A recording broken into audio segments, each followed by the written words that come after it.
on behalf of us and our values. Watch. It's laughable that you would, or anyone would, describe Davos as protecting liberal democracy.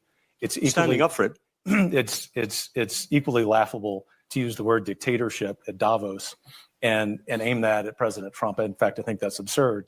But I'm going to step aside from that constructive criticism and instead answer your question. Yep. And I'm going to be substantive here. President Trump, if he's the next president, for that matter, I think whoever the next conservative president is going to take on the power of the elites, which I mentioned earlier. But the thing that I want to drive home here, the very reason that I'm here at Davos, is to explain to many people in this room and who are watching, with all due respect, nothing personal, but that you're part of the problem. Political elites tell the average people on 3 or 4 or 5 issues that the reality is X, when in fact reality is Y. Take immigration. Elites tell us that open borders and even illegal immigration are okay. The average person tells us in the United States that both rob them of the American way of life. They're right. President Trump will take that on behalf of the average American. Elites also tell us that public safety isn't a problem in big American cities. Just travel to New York or Washington or Dallas, Texas. The average person will tell you that the lack of public safety damages not just the American way of life, but their life. President Trump will take that on. Thirdly, I guess the favorite at the World Economic Forum is climate change.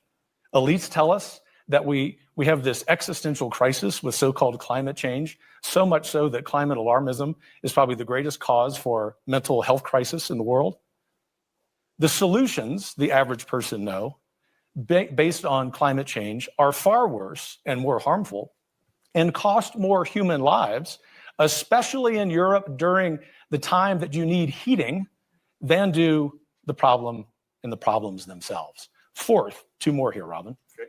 The fourth, China. The number one adversary, not just to the United States, but to free people on planet Earth. Not only do we at Davos not say that, we give the Chinese Communist Party a platform.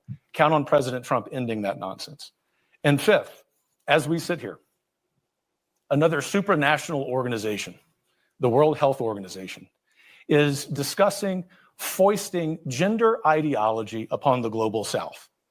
These are practices that are under review, if not being rejected, by countries in Northern Europe.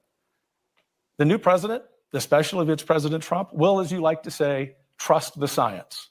He will understand the basic biological reality of manhood and womanhood. And do you know why? Not because of retribution, not because he's a dictator, but because he has the power of the American people behind him.